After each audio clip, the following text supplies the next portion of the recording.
पीले पन्नों से अध्याय 4 में आपने अब तक सुना पहला भाग। अब सुनिए आगे की कहानी भाग 2 में। स्वागत है। पहुंचा इंटरव्यू के लिए अंश द प्रिंसिपल रूम से मैं उस कक्ष में आया जहां प्रतीक्षारत प्रत्याशी बैठे थे, तो देखता क्या हूं कि वो जी वही आंखों में आंसू लिए सभी को बूंदी के लड्डू बांट रही हैं। मेरे पास आकर लड्डू बढ़ाते हुए बोली, आप भी लीजिए, मेरा सिलेक्शन हो गया। मेरे लिए ये चौंकाने वाली बात थी। शेष 3 जिन्हें पुनः बुलाया जाना था, वह शेष 4 वे जो अब जा रहे थे साक्षात्कार देने, बेहद उदास हो गए। मैंने वो जी से पूछा, आप तो क्लास लेने चली गई थीं, फिर आपको सूचना कहां से मिली कि आप सिलेक्ट हो चुकी हैं? वो इस प्रश्न के लिए तैयार नहीं थी। बड़बड़ाकर जाते हुए बोली, आप देखना मेरा ही होगा। मैं इतने सालों से पढ़ा रही हूं, अब पीजीटी का चांस मेरा ही है। एक इंटरव्यू देने जा चुका था, 6 हतप्रभ थे और 1 शांत व निश्चिंत। फिर भी मैं प्रिंसिपल की सेक्रेटरी के पास गया और उनसे पूछा कि क्या उस महिला का सिलेक्शन हो गया।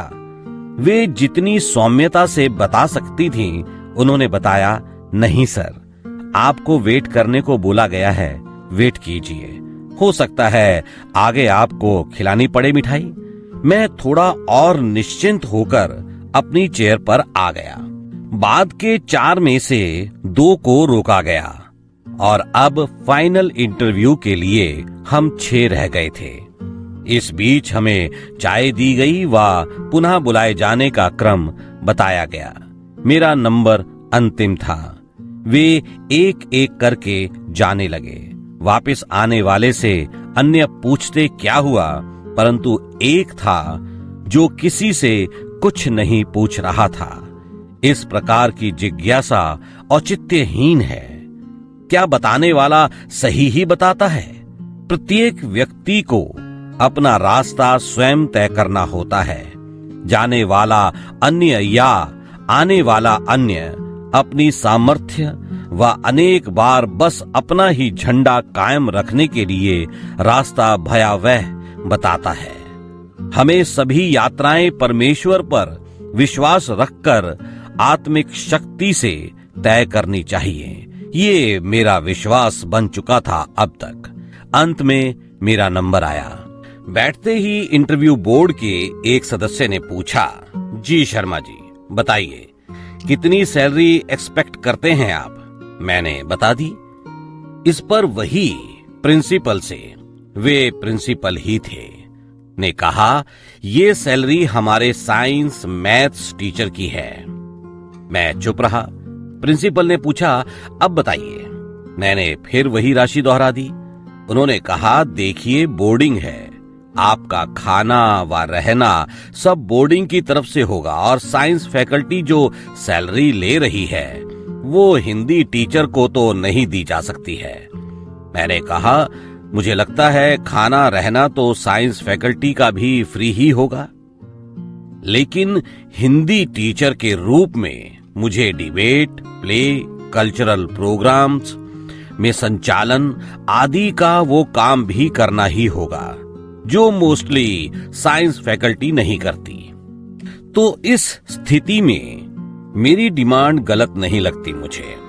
इसके अलावा मैं यदि यहाँ साहित्यिक प्रोग्राम्स में गया या पब्लिश हुआ तो उससे स्कूल का नाम ही एडवर्टाइज होगा। पाठक, श्रोता, कृपया ये लेश मात्र भी ना सोचें कि उस समय मैं कितना प्रखर था। ठीक उस समय जब मैं ये बातें बोल रहा था से पूर्व कभी भी मैंने उन बातों को नहीं सोचा था या उन्हें कहे जाने का कोई विचार ही किया था। बोर्ड ने मुझे फिर बाहर जाकर प्रतीक्षा करने को कहा। लगभग 5 मिनट बाद मुझे फिर अंदर बुलाया गया।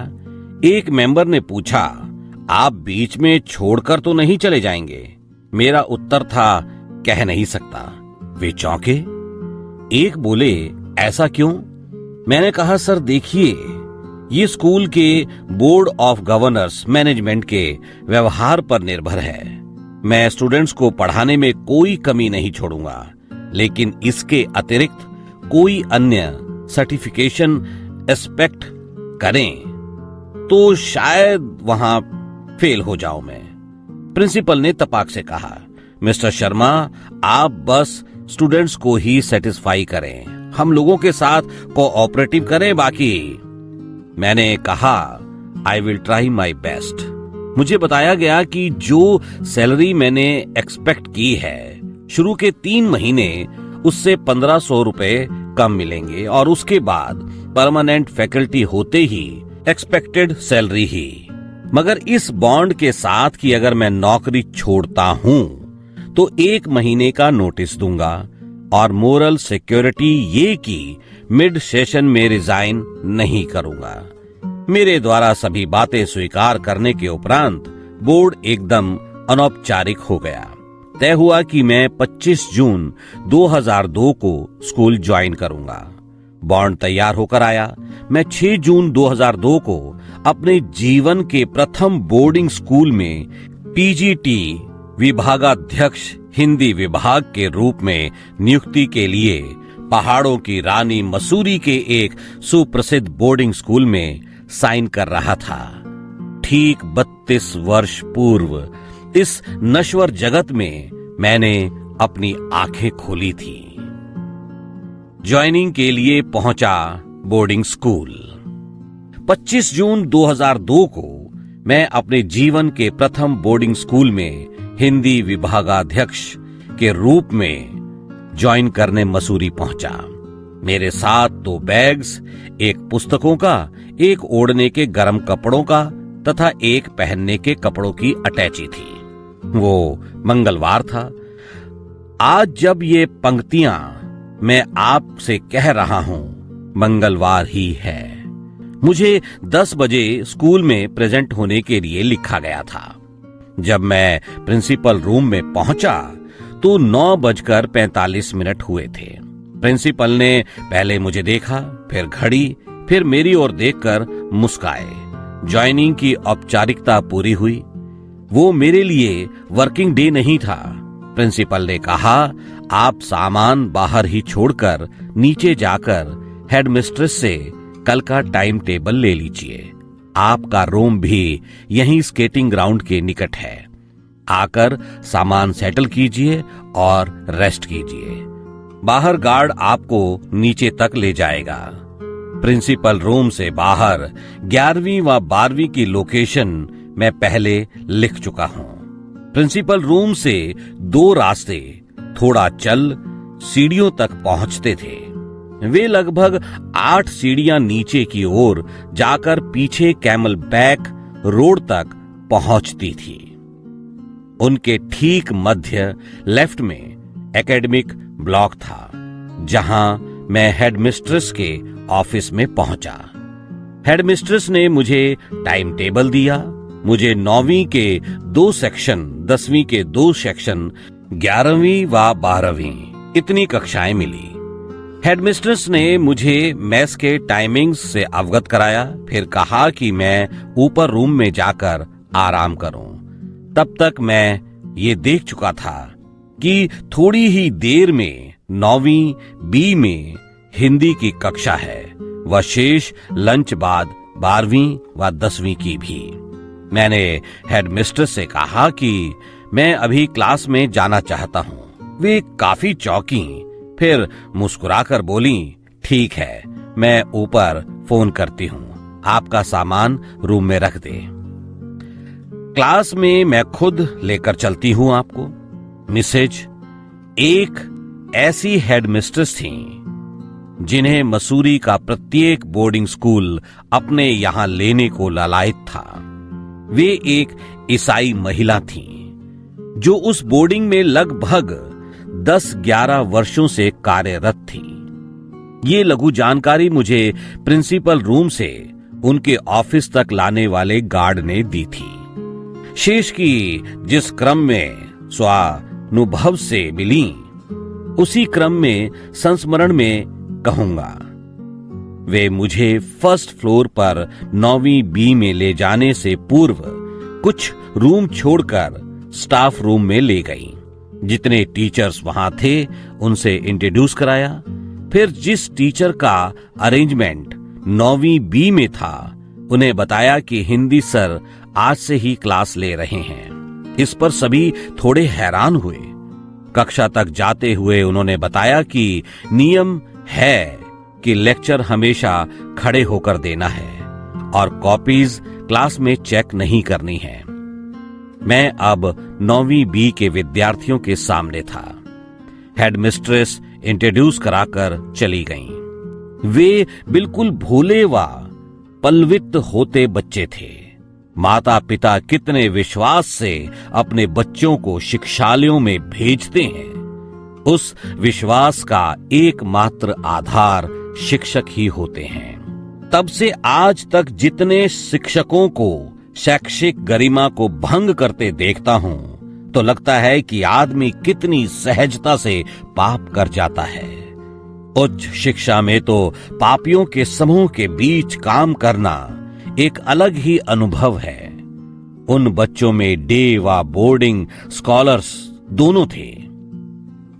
उन्हें मैंने हिंदी वर्तनी की अशुद्धियों के अतिरिक्त उनकी पुस्तक का प्रथम पाठ समझाया। आज भी इस कक्षा के उस समय के अनेक बच्चे, अब वे माता पिता बन चुके हैं, यथावसर मुझे फोन करते हैं। उस कक्षा के बाद का पीरियड खाली था। मैं स्टाफ रूम में आ गया। उसके बाद लंच ब्रेक अन्य टीचर्स व बोर्डिंग के स्टूडेंट्स के संग मैं भी ऊपर प्रिंसिपल रूम से भी ऊपर मेस तक पहुंचा।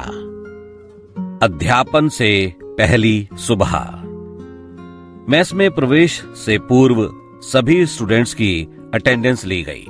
फिर अंदर लंच से पूर्व एक प्रेयर जिसका सार था, हे ईश्वर, आज के इस भोजन के लिए हम आपका शुक्रिया करते हैं। मेस में स्टूडेंट्स एक लंबी मेज की चौड़ाई के दोनों तरफ व 2 शिक्षक दोनों लंबाई की ओर।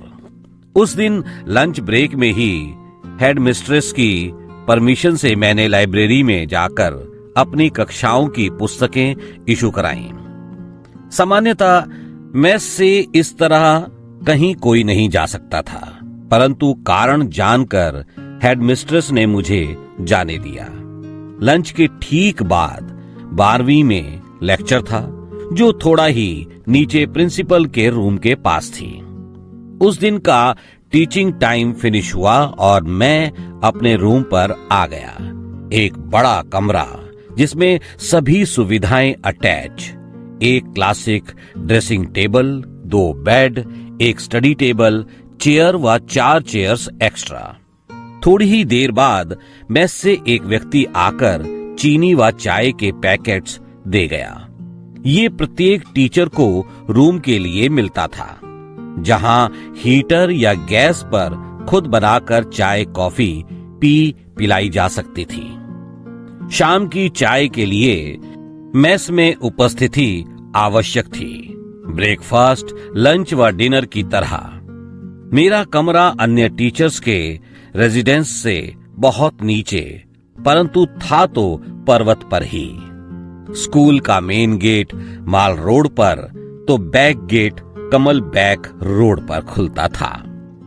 इस प्रकार मैं मसूरी के हार्ट प्लेस पर न केवल पढ़ाने आ गया था, वरन वहां रह भी रहा था।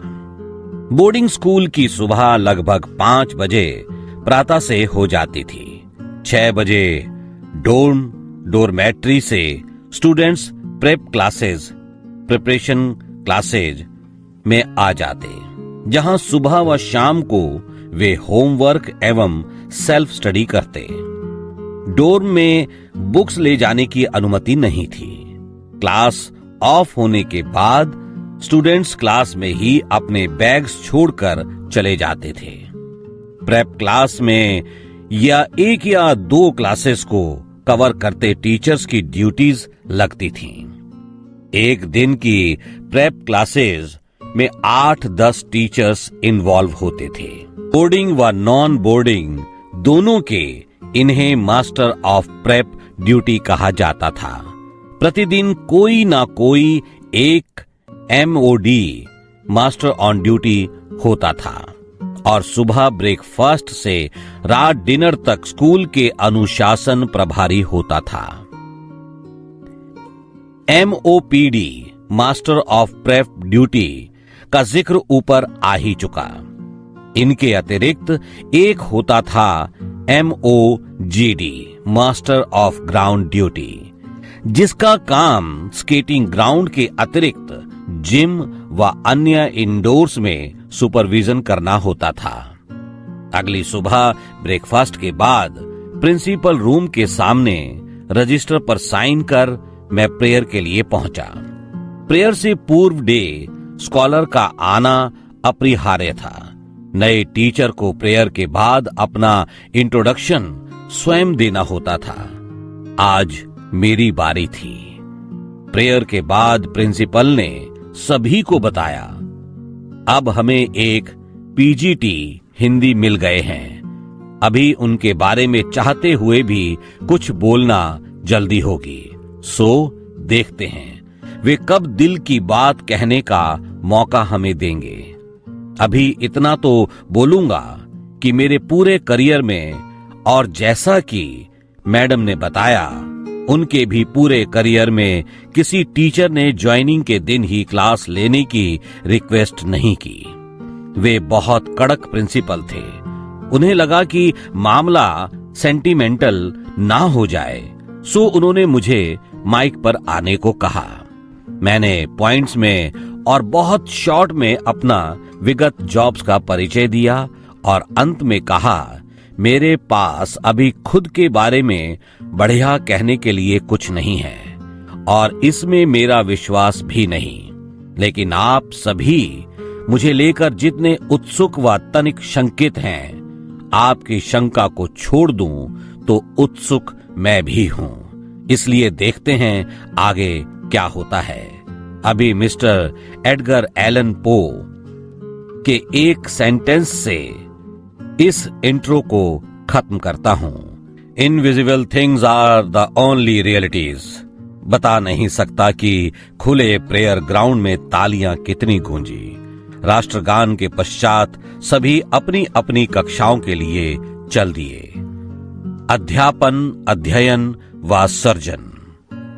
स्कूल की दिनचर्या में अब मैं रम चुका था और कक्षाएं भी स्वीकार कर चुकी थी मुझे। बोर्डिंग का स्टाफ रूम अन्य की भांति गॉसिप रूम नहीं था। अधिकांश टीचर्स कॉपी चेकिंग में लगे रहते थे और बीच बीच में बहुत कम संवाद, बस ऊब से बचने के लिए जैसे। एक बार किसी टीचर ने पूछा, आप पहले वहीं पढ़ाते थे क्या जहां से प्रिंसिपल आए हैं? मैंने पूछा, प्रिंसिपल कहां से आए हैं? उसने इसे मजाक समझा। उसी ने मुझे बताया कि यहां सभी ये समझते हैं कि आपको प्रिंसिपल ही अपने पिछले स्कूल से लाए हैं। ये अजीब बात इसलिए थी कि मैं प्रेयर में अपना इंट्रोडक्शन देते हुए अपने पास्ट जॉब का बता चुका था। इस बात से मुझे ये सूत्र हाथ लगा कि व्यक्ति बहुधा सुनता और समझता कम है। उसके पास अपनी ही धारणाएं होती हैं जो उसके अपने जीवनानुभवों से निर्मित होती हैं। मुझे लगा कि चाहे जो हो, जो भी पूछे, मुझे स्वीकार नहीं करना, तो इस बात का खंडन भी नहीं करना कि मैं प्रिंसिपल के विगत स्कूल से ही नहीं हूं। इसका परिणाम ये हुआ कि मुझे आता देखकर बात करते हुए अधिकांश टीचर बात बंद कर देते या बहुत धीमे बोलने लगते। मेरे से वे सभी अत्यंत औपचारिकता से बात करते। इससे मुझे मौन रहने में बहुत सहायता मिलती। एकेडमिक ब्लॉक की प्रत्येक रूम व प्रत्येक कक्षा का मुंह कैमल बैक रोड की ओर था। मैं पहाड़ों के बीच था और वहां का संपूर्ण सौंदर्य मेरे समक्ष। ऐसे में निष्फल और अत्यंत सांसारिक चर्चा में संलिप्त रहना मूर्खता ही थी। इस बीच मुझे डिबेटिंग व ड्रामा क्लब के चार्जेस भी दिए गए थे। जून की रातों में डिनर के बाद अधिकांश टीचर माल रोड घूमने जाते थे। मैं पराया शाम को पिक्चर पैलेस स्थित एक लाइब्रेरी हो आता था और डिनर के बाद स्केटिंग ग्राउंड के चक्कर लगाता था। मेरे पास कोई फटकता नहीं था। एक रात जब 7-8 टीचर्स का एक समूह घूम कर आया तो मेरे पास आ पहुंचा। उनमें से हिंदी की एक जूनियर टीचर, मुझसे उम्र में काफी बड़ी, विभाग में सबसे छोटा मैं ही था, ने मुझसे कहा, आपसे कुछ बात करनी है सर। मैंने बहुत सहज भाव से पूछा, कहिए। वे क्रोध में आ गईं। बोली, मैं यहाँ 8 साल से काम कर रही हूँ। मैं भी पीजीटी के लिए अप्लाई कर सकती थी। चलिए, आप आ गए, लेकिन आपको ड्रामा क्लब का चार्ज नहीं लेना चाहिए था। वो मुझसे लेकर आपको दिया गया है। कहकर वो चुप हो गई और फटी फटी आंखों से मेरी ओर देखने लगी। मैंने हल्की परंतु दृढ़ आवाज में सबसे पहले उनके ग्रुप पर हाथ डाला। आप लोग इनके साथ हो क्या? प्रश्न सुनते ही वे सब खिसने शुरू हो गए। वो ओए रुको तो कहती रहीं, परंतु वे क्षण भर में विलुप्त। उनके खिसकते ही मैडम के तेवर ढीले। अब मैंने उन्हें समझाते हुए कहा, ड्रामा या किसी भी क्लब के लिए अप्लाई नहीं किया था मैंने। जो चार्ज मुझे दिया जा रहा था वो मना नहीं कर सकता था। वो चार्ज पहले किस पर था मुझे इसका ना कुछ पता था और ना इससे मेरा कुछ वास्ता। अभी उनमें कुछ आक्रोश शेष था। आप कल मना कर दो उसे। उनका आशय प्रिंसिपल से था, जिन्हें देखकर उनकी श्वास गति धीमी व हृदय स्पंदन तीव्र हो जाता था कि आप ड्रामा हैंडल नहीं कर सकते। ये एक मूर्ख चतुरता भरी नीति थी और मुझे लगा कि क्रूर उत्तर व उस क्षीण प्रकाश में भी उन्हें दर्पण दिखाने का समय अब आ चुका है। मैंने दृढ़ता से कहा, आप मुझे सलाह मत दीजिए कि मैं क्या करूं। अब सच ये है कि आपने पीजीटी के लिए अप्लाई किसी नए को नौकरी मिले इसलिए नहीं किया, बल्कि इसका कारण ये था कि आपको पता था आपका सिलेक्शन होना ही नहीं है। अगर आप या अन्य योग्य होती तो स्कूल वैकेंसी विज्ञापित ना कर आपको ही पीजीटी बनाता और आप कोशिश करो कि हिंदी उच्चारण सुधारो। रुको नहीं, रुको होता है, नहीं तो डिपार्टमेंटल मीटिंग की वीकली रिपोर्ट मुझे ही देनी होती है प्रिंसिपल को। इस मीटिंग की तो कल सुबह दूंगा ही। वो भीतर तक हिल गई और फिर चली गई। अगली सुबह मेस में रात वाले सारे गैंग के चेहरे उतरे हुए थे। उस मैडम के साथ साथ अन्य, उन सभी को पता था कि मैं आज प्रिंसिपल से उन सब को भी लपेटते हुए शिकायत करूंगा और प्रिंसिपल जो ऐसी शिकायतों को एंटरटेन या वेलकम करते हैं, आज उनकी बेहद ऐसी तैसी करेंगे। इसलिए और ज्यादा क्योंकि वे ही अपने विगत स्कूल से मुझे यहां लाए हैं। ब्रेकफास्ट के बाद प्रिंसिपल रूम के सामने रखे रजिस्टर में अटेंडेंस लगाने के लिए जाते हुए वे सभी मेरे पास आए और निवेदन किया कि मैं प्रिंसिपल से कुछ ना कहूं। उन मोहतरमा ने माफी भी मांगी। मैंने कोई जवाब नहीं दिया। तब भी और आज भी और अधिक विविध अनुभवों और दुर्घटनाओं के बाद मैं इस निष्कर्ष पर हूं कि अयोग्य को कभी मुंह ही नहीं लगाना चाहिए, ना सम्मान ही देना चाहिए।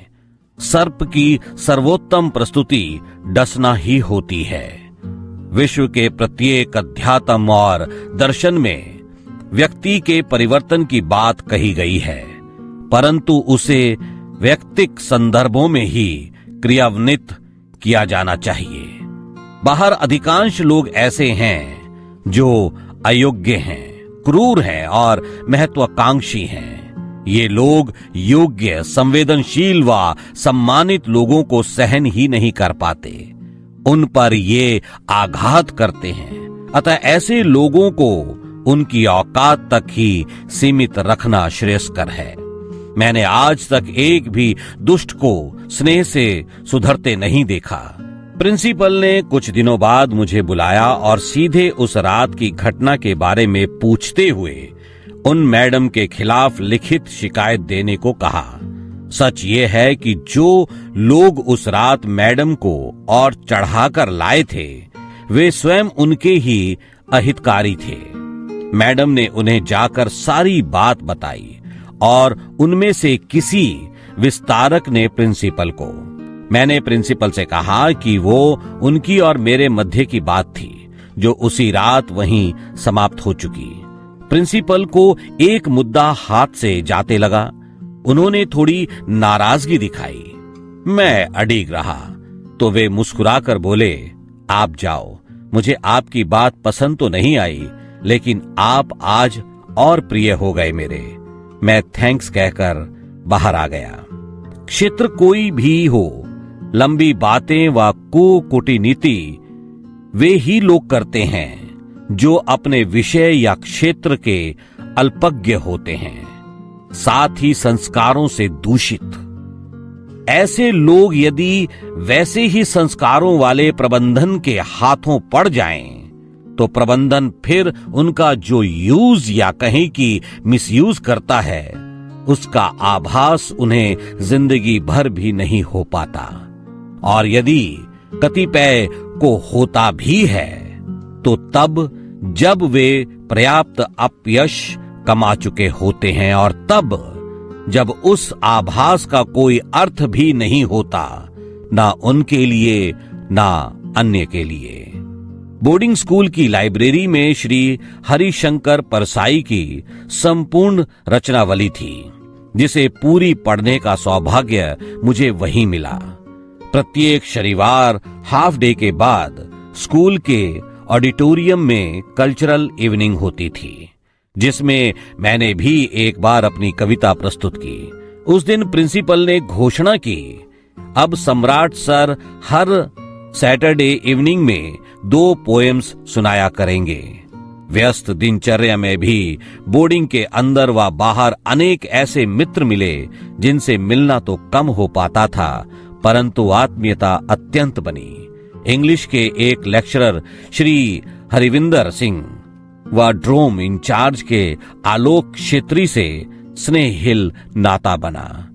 कुछ समय बाद आए म्यूजिक टीचर श्री रितेश कुमार भट्टाचार्य की म्यूजिक क्लासेज में बैठकर अनेक बार उनके अप्रीतम वादन में खोया। रितेश आजकल अन्य स्कूल में म्यूजिक टीचर हैं और देश के प्रसिद्ध म्यूजिशियन भी। श्री कैलाश खेर के कार्यक्रमों में उन्हें गिटार बजाते देखा जा सकता है। पियानो के तो वे उस्ताद हैं ही। देश के प्रख्यात साहित्यकार श्री शशि भूषण बडोनी उन दिनों स्कूल के पास ही एक चिकित्सालय में कार्यरत थे। उनसे मसूरी में ही भेंट हुई। वे आजकल इन संस्मरणों को नियमित रूप से पढ़ रहे हैं और आशीष स्वरूप अपने कमेंट्स भी लिख रहे हैं। श्रीमती संध्या पांडे के पति उन दिनों देश की एक विशिष्ट सेवा में प्रशिक्षण हेतु मसूरी आए। वे कवि सम्मेलन में वे श्रोता थे। मैं काव्य पाठ करके बैठा ही था कि एक पर्ची आई, जिस पर कुछ देर स्टेज के बैक में आने का निवेदन था। गया, उनसे बात हुई। वर्ष 2000 से आज तक वही स्नेह। वह अनेक देशों में कार्यरत रहे, परंतु माह तो माह में एक कौलाती अवश्य थी। अब भारत में ही हैं, तो माह में एक बार अवश्य। बोर्ड ऑफ गवर्नर्स में से एक की सेक्रेटरी श्रीमती सुमन गुप्ता ने अनेक प्रसंगों में मेरी सही बात बोर्ड के सामने रखी। उनसे मसूरी से लौट आने पर भी संपर्क रहा और उनके पति से भी। प्रकाशन गति पकड़ रहा था। समय के साथ मसूरी के साहित्यिक आयोजनों में भागीदारी, विभिन्न प्रतियोगिताओं में निर्णायक व मुख्य अतिथि के अवसर परमेश्वर मुझे प्रदान करता रहा था और मैं अध्यापनरत निजी ज्ञान के विस्तार के लिए भी प्रयत्नशील था। अभी आपने सुना पीले पन्नों से अध्याय 4 का भाग 2। आगे की कहानी सुनने के लिए सुनते रहिए पीले पन्नों से अध्याय 4 का तीसरा भाग। धन्यवाद।